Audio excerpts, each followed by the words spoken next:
100 സീറ്റിൽ കുറയാത്ത വിജയം എന്ന് പറഞ്ഞിട്ട് ഒരാൾ ഇലക്ഷനെ നേരിട്ടിട്ട് ആ 100 സീറ്റിന് മുകളിൽ നേടിയിട്ടുണ്ടെങ്കിൽ പ്രിയപ്പെട്ട കമ്മികളെ നിങ്ങളൊന്ന് ആദ്യം അയാളെ ഒന്ന് സല്യൂട്ട് അടിക്കുക.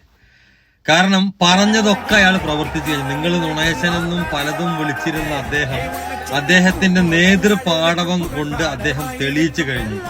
അതായത് മരണപ്പെട്ട് കടന്നിരുന്ന, ശരിക്ക് പറഞ്ഞ കേരളത്തിൽ മരണപ്പെട്ട് കടന്നിരുന്ന ഒരു കോൺഗ്രസിനെ എടുത്തെഴുന്നേൽപ്പിച്ച് തുടർഭരണം വന്നു കഴിഞ്ഞതിന് ശേഷം ആ പാർട്ടിയെ കൂടുതൽ ആളുകളിലേക്ക് എത്തിച്ച്, യുവാക്കളിലേക്ക് എത്തിച്ച്, ആ പാർട്ടിയുടെ ഉദ്ദേശശുദ്ധിനെ മനസ്സിലാക്കി ഈ നാട്ടിലെ ഏറ്റവും നല്ല ഒരു വിജയം സമ്മാനിച്ച VD സതീശൻ എന്ന വ്യക്തി, അദ്ദേഹം ഈ നേതൃപാടവം, അതായത് എല്ലാവരും ചേർത്ത് പിടിക്കുക എന്ന് പറഞ്ഞ ചെറിയ കാര്യമല്ല. നിങ്ങളെ പിണറായിക്കില്ലാതെ പോയത് അതാണ്. അദ്ദേഹത്തിന്റെ വിജയത്തിന് ശേഷം അദ്ദേഹത്തോട് ചോദിച്ചു, പിണറായിനെ കുറിച്ച് ചോദിച്ചപ്പോൾ പറഞ്ഞു, അദ്ദേഹം 5 വർഷം മുമ്പ് ചെയ്ത കാര്യങ്ങൾ ഞാൻ കണ്ടുപഠിച്ചിരുന്നു എന്നാ പറഞ്ഞു. ഏത്?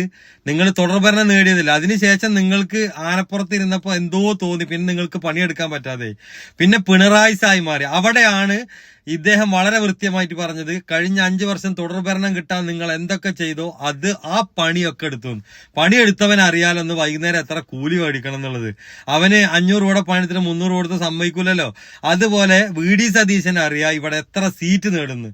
അത് മറ്റേ ഈ എസിയിൽ ഇരുന്നിട്ട് ഇങ്ങനെ യാത്ര ചെയ്തിട്ടല്ല, എവിടെയൊക്കെ ഇറങ്ങി ചെല്ലണോ അവിടെയൊക്കെ ചെന്ന് ഈ 5 വർഷം ജനങ്ങളുടെ ഇടയിലുണ്ടായിട്ടാണ് അങ്ങനെ ഒരു ഭൂരിപക്ഷം ഉണ്ടാകുമെന്നും ഓരോ ഇലക്ഷൻ കഴിയുമ്പോൾ അദ്ദേഹം കൃത്യമായിട്ട് പ്രവചിച്ചു.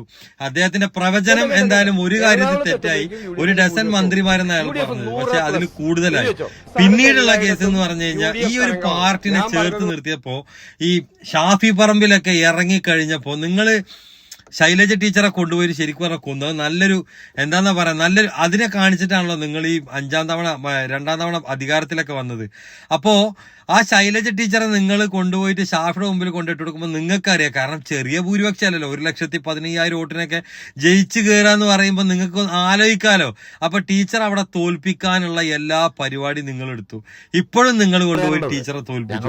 ഇപ്പൊ MP രാജേഷ് പറയുന്നുണ്ട് വനവാസത്തിന് പോകൂല, ഞങ്ങൾ എന്തായാലും ഇവിടെ ഉണ്ടാവും. വനവാസം എന്ന് പറഞ്ഞാൽ എന്താണ്?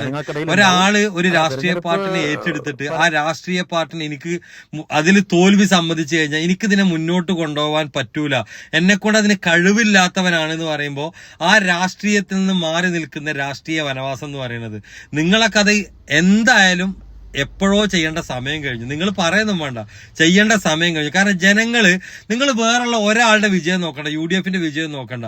നിങ്ങൾക്കെതിരെ പറഞ്ഞ 2 പേര് അവരെ നിങ്ങളെടുത്ത് പുറത്ത് കിട്ടും, അവര് സ്വതന്ത്രരായിരുന്നു വിജയിച്ചു. അതെന്താണ് സംഭവിച്ചത്? നിങ്ങളൊന്ന് പറഞ്ഞോണ്ട.